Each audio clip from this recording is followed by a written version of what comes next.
우리가 살아 숨을 쉬는 모든 삶의 현장에는 크고 작은 선택이 있습니다. 그러므로 인생은 선택의 연속이라고 볼 수 있겠죠.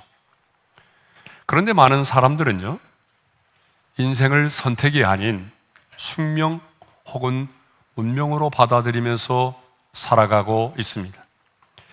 여러분, 숙명이란 뭐죠? 숙명이란 날 때부터 타고난 정해진 운명 또는 피할 수 없는 운명이라고 되어 있습니다. 여러분, 운명 역시 사전에 보게 되면 이렇게 정의하고 있어요. 이미 정해져 있는 목숨이나 처지라고 되어 있습니다. 만일 우리 인생이 정해진 운명이라고 한다면 여러분, 가난하게 사는 것도, 교통사고를 당해서 장애인이 되는 것도, 사랑하는 사람을 먼저 떠나보내는 것도, 억압과 고통 속에 살아가는 것도, 이 모든 것이 다 정해진 운명이란 말입니까? 그러나 여러분, 인생은 운명이 아닙니다. 인생은 선택입니다. 다시 한번 옆 사람과 인사하겠습니다. 운명이 아닌 선택입니다. 자, 오늘 본문을 보게 되면 하나님은 오랜 광야 생활을 청산하고 가나안의 정복을 앞두고 있는 이스라엘 백성들에게 모세를 통하여 이렇게 말씀하십니다. 우리 26절의 말씀을 함께 읽겠습니다. 다 같이요. 내가 오늘 복과 저주를 너희 앞에 두나니. 하나님은 분명히 말씀합니다. 내가 너희 앞에 복과 저주를 두었다라고 말씀하시죠. 자, 신명기 30장 15절과 19절에도 이런 말씀이 있습니다. 연이어 읽겠습니다. 다 같이요. 보라, 내가 오늘 생명과 복과 사망과 화를 내 앞에 두었나니 내가 오늘 하늘과 땅을 불러 너에게 증거를 삼노라. 내가 생명과 사망과 복과 저주를 내 앞에 두었은즉 너와 내 자손이 살기 위하여 생명을 택하고. 자, 오늘 말씀을 보게 되면 바로 하나님께서 우리 앞에 복과 저주를, 사망과 생명을 두셨다라고 말하죠.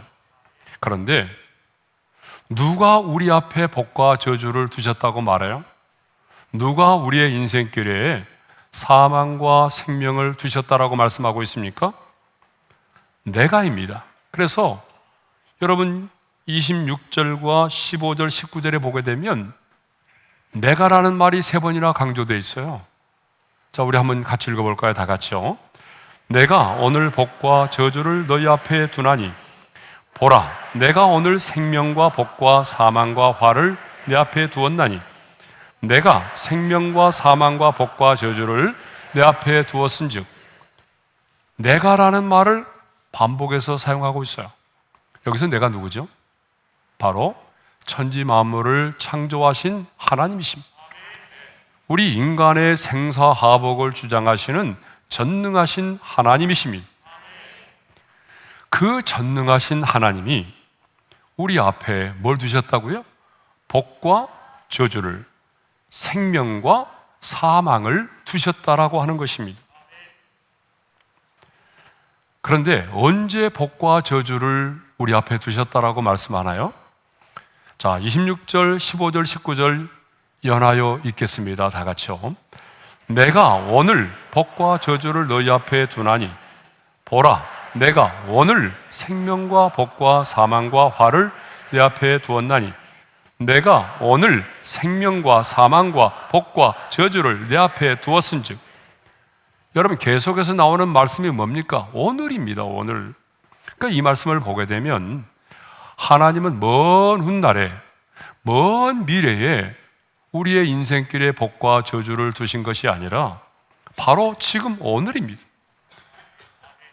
바로 지금 오늘 내 인생길에 하나님이 복과 저주를, 생명과 사망을 두신 것입니다. 그래서 여호수아도 죽기 전에 이스라엘 백성들 앞에서 너희가 섬길 자를 오늘 택하라고 말했어요. 우리 한번 말씀을 읽겠습니다. 시작. 너희가 섬길 자를 오늘 택하라. 오직 나와 내 집은 여호와를 섬기겠노라. 그러니까 어떤 주술가도 어떤 관상가도 어떤 점쟁이도 변개시킬 수가 없는 하나님께서 하늘과 땅을 증인으로 삼아서 말씀하실 만큼 이 말씀이 그만큼 우리 인생 가운데 중요하다는 것입니다. 그러면 왜 하나님은 우리의 앞에, 우리 인생길에 복과 저주를 두셨을까요? 그것은 우리로 하여금 선택하도록 하기 위해서입니다. 그래서 하나님은요, 우리 앞에 복과 저주를, 사망과 생명을 두셨다라고 말씀하시면서 곧바로 선택하도록 하기 위함이라고 말씀하고 있어요. 자, 신명기 30장 19절의 말씀을 읽겠습니다. 다 같이요. 내가 생명과 사망과 복과 저주를 내 앞에 두었은즉 너와 내 자손이 살게 하여 생명을 택하고. 왜 하나님이 우리 인생길에 복과 저주와 사망과 생명을 두셨다고 말씀하십니까? 택하도록 하기라는 거예요. 그래서 말씀하십니다. 너 자신만이 아니라 너의 자손을 위해서라도 생명을 택하라고 말하고 있어요. 예? 여러분, 우리 자신만이 아니라 우리의 자녀들, 우리의 자손들을 위해서라도 죽음이 아닌 생명을 택하라는 것입니다. 그러니까 우리는 매일매일 복을 택할 수도 있고 저주를 택할 수도 있고 생명을 택할 수도 있고 사망을 택할 수가 있는 것입니다. 그런데 선택할 수 있는 권한이 누구에게 있어요? 내게 있다는 거예요. 그러니까 내가 생명을 선택할 수도 있고요, 내가 저주를 내가 선택할 수도 있고, 내가 복을 선택할 수도 있고, 내가 생명을 그리고 사망을 선택할 수도 있다는 것입니다. 여러분, 선택할 수 있는 권한이 내게 있다라고 하는 것은 얼마나 큰 특권이고 축복인지 모릅니다. 그렇죠? 내가 이 세상을 살아가면서 내가 스스로 뭔가를 선택할 수 있다고 하는 것은 하나님이 내게 주신 엄청난 특권이고 엄청난 축복이에요. 그러나 더 중요한 것은요, 하나님은 내가 선택한 것에 대해서는 바로 책임이 강조되고 있다는 거예요. 내가 선택한 것에 대해서는 내가 책임을 져야 한다는 것입니다. 하나님은 우리를 로봇으로 만들지 않았습니다. 하나님은 저와 여러분을요, 꼭두각시로 짓지 않으셨습니다. 하나님은 우리에게 자유의 의지를 주셨습니다. 그러므로 우리는 입력된 어떤 프로그램에 의해서 움직이고 그 입력된 프로그램에 의해서 말하고 행동하고 결정하는 존재가 아닙니다. 물론 내 자신이 스스로 선택할 수 없는 것도 많습니다. 여러분, 여러분의 부모는 여러분이 선택할 수 없는 거잖아요. 여러분이 여러분의 부모를 선택했나요? 아니죠. 그러니까 여러분의 부모는 여러분이 선택할 수 있는 게 아닙니다. 또 있어요. 내가 이 세상에 태어나는 것, 그리고 나의 인생의 죽음. 역사적으로 보게 되면 인류의 종말과 하나님의 심판도 내가 선택할 수 있는 것은 아니죠. 자, 히브리서 9장 27절에 이런 말씀이 있습니다. 다 같이요. 한 번 죽는 것은 사람에게 정해진 것이요, 그 후에는 심판이 있으리니. 그렇습니다. 한 번 죽는 것은 우리 인간에게 이미 정해진 운명이라는 거예요. 죽음은 내 의지와 상관없이 내게 주어지는 거죠. 그러나 여러분, 죽음 이후에 심판을 받고 안 받고의 문제는 내가 이 땅에서 선택할 수 있어요. 그리고 그 선택에 의해서 모든 것이 결정됩니다. 여러분이 복을 선택하면 복 있는 사람이 될 것이고, 여러분이 화를 선택하면 저주스러운 인간이 될 것이고, 여러분이 생명을 선택하게 되면 생명에 이르는 사람이 될 것이고, 여러분이 죽음을 선택하면 가장 비극적인 인생이 되고 말 것입니다. 어떤 것을 선택하느냐에 따라서 여러분, 우리의 삶이 달라지고 우리의 인생이 달라집니다. 여러분, 인생의 성공과 실패, 인생의 행복과 불행 역시 선택에 의해서 결정됩니다. 인생의 복과 저주도 무엇을 선택하느냐에 따라서 결정이 됩니다. 그러므로 하나님의 사람인 우리는 이 세상을 살아가면서 저주가 아닌 복을 선택해야 되고 죽음이 아닌 생명을 선택하며 살아야 됩니다. 근데 어떤 분들은 이렇게 질문하는 분이 계세요. 복과 저주를 함께 선택할 수는 없나요? 없습니다. 여러분, 빛과 어둠이 함께 공존할 수 없는 것처럼 복과 저주는 함께 선택할 수가 없어요.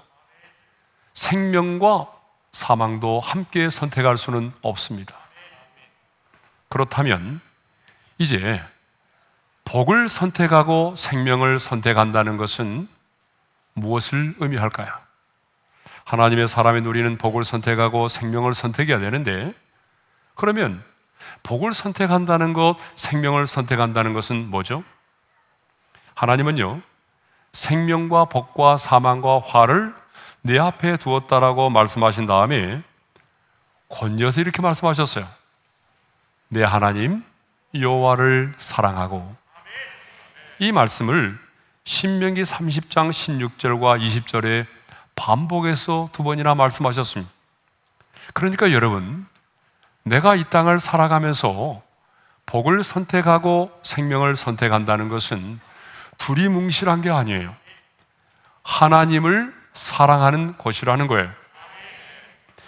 그러므로 여러분, 선택의 기로에서 제일 중요한 게 뭐냐 그러면 내가 지금 하나님을 사랑하느냐의 문제입니다.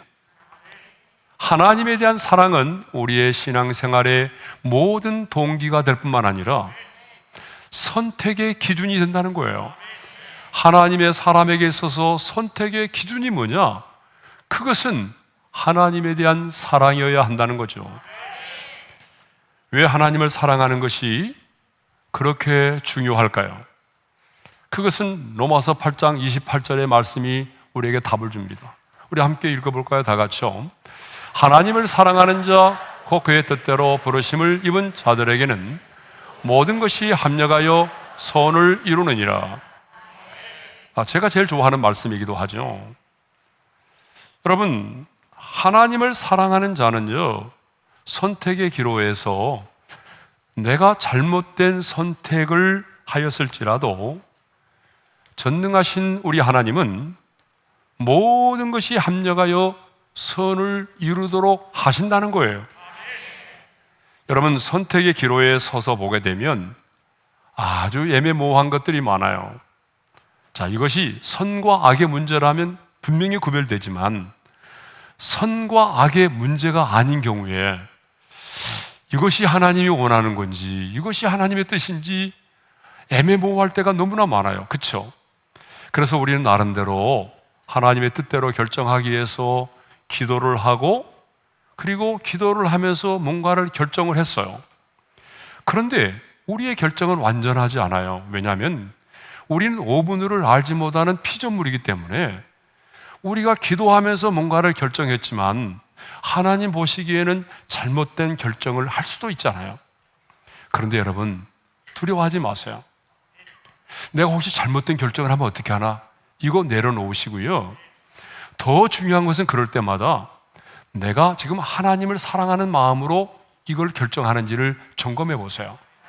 여러분들이 정말 하나님의 뜻대로 살기를 원하고 하나님을 더욱 사랑하기를 원하는 마음으로 어떤 것을 결정했는데 그 결정이 잘못된 결정이라 할지라도 그 결정이 우리 인생의 실패를 가져다 줄 것처럼 보이지만 여러분, 우리 하나님은 전능하신 분입니다.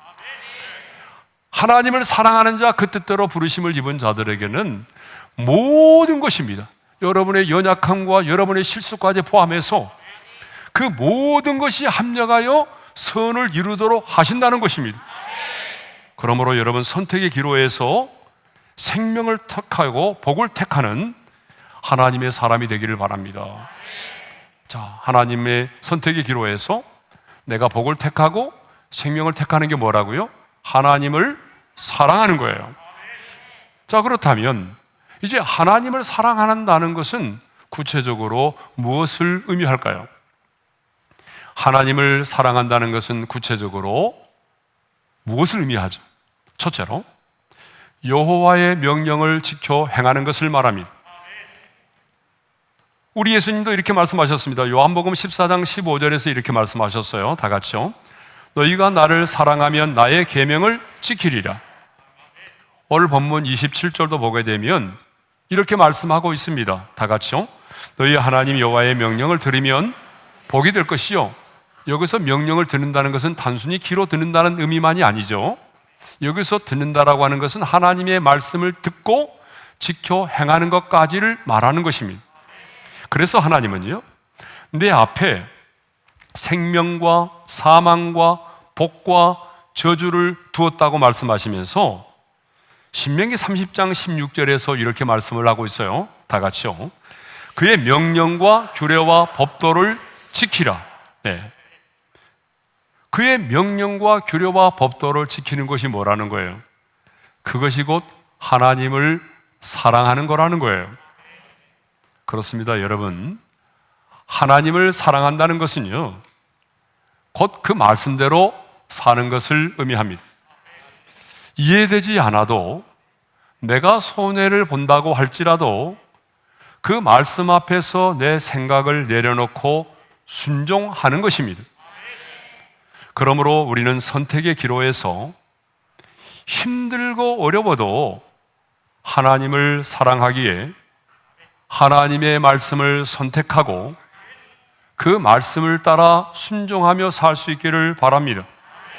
하나님을 사랑하기에 내가 좀 손해를 보고 자존심이 상하더라도 그 하나님의 말씀 앞에 순종하는 삶을 살 수 있기를 바랍니다.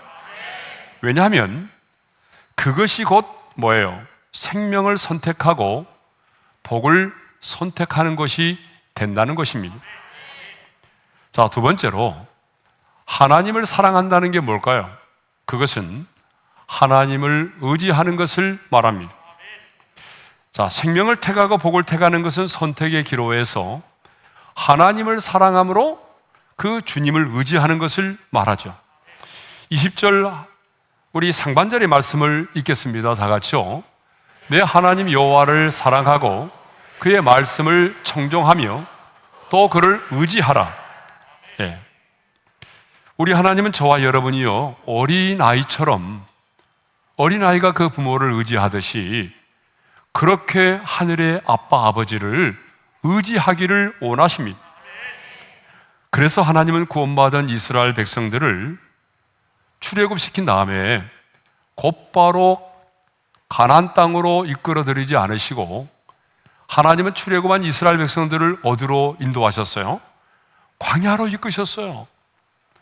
여러분, 출애굽의 목적은 광야가 아니잖아요. 가나안이에요. 근데 왜 하나님은 그 가나안 땅이 아닌 광야로 인도하셨을까요? 훈련이 필요했기 때문이에요.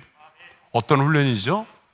하나님만을 바라보고 하나님만을 의지하며 살도록 하기 위한 훈련이 필요했어요.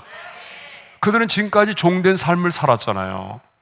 그런데 이제 약속의 땅 가나안에 들어가면 하나님만을 바라보고 하나님만을 의지하며 살아야 되기 때문에 하나님은 먼저 이 광야에서 철저하게 하나님만을 바라보고 하나님만을 의지할 수 있는 훈련을 시키신 겁니다.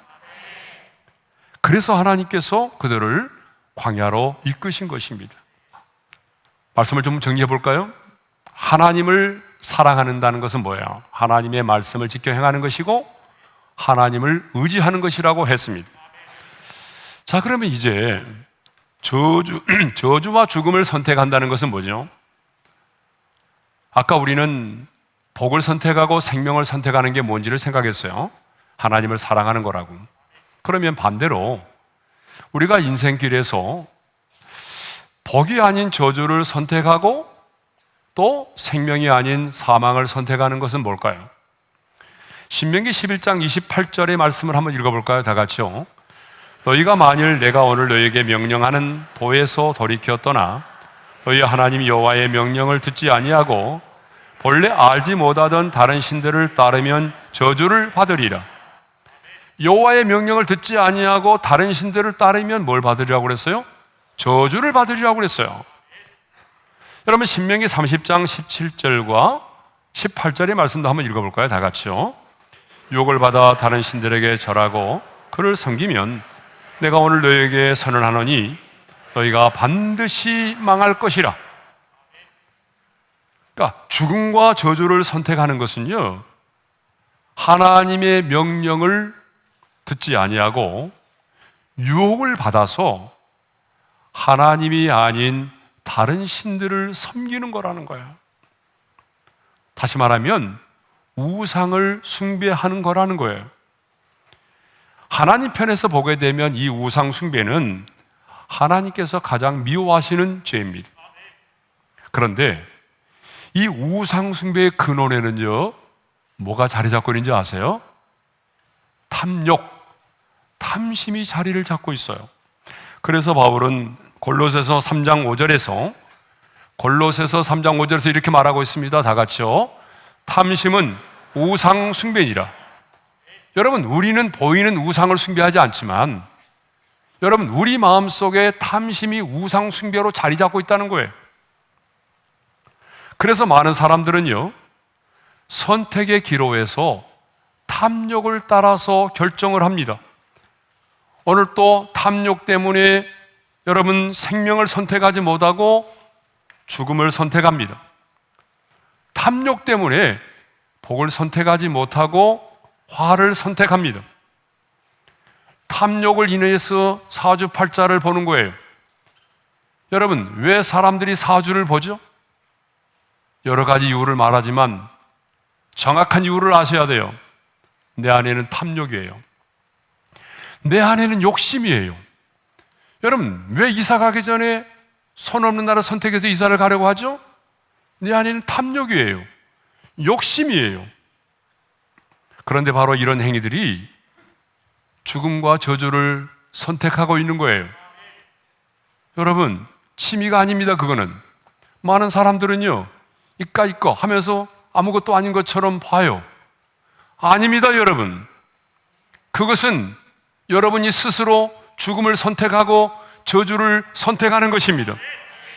그러므로 내가 주인 삼았던 모든 것들을 내려놓아야 합니다. 성도 여러분, 인생은 선택입니다. 하나님은 우리 앞에 복과 저주를 두셨습니다. 우리 앞에 생명과 사망을 두셨다라고 분명히 말씀하시죠. 선택은 누구의 몫입니까? 내가 하는 것입니다. 내가 선택하면 그 책임도 내가 져야 되는 것입니다. 그러므로 하나님의 사람인 우리는 선택의 기로에서 저주가 아닌 복을 선택할 수 있기를 바랍니다. 선택의 기로에 설 때마다 눈앞에 보이는 이익과 당장 주어진 어떤 인생의 쾌락만을 바라보지 마시고 그 선택의 기로에서 하나님을 사랑함으로 당장 손해가 될지라도, 때로는 내 자존심이 상할지라도 여러분, 하나님의 말씀을 선택하시기를 바랍니다. 그리고 그 말씀 앞에 순종하기를 바랍니다. 그러면 당장은 내 자존심이 상하고 당장은 내가 손해보는 것처럼 느껴지지만, 그러나 결국은 내가 복을 선택하고 생명을 선택했기에 여러분, 그 열매가 하나님이 원하시는 생명의 열매를 맺게 되는 것입니다.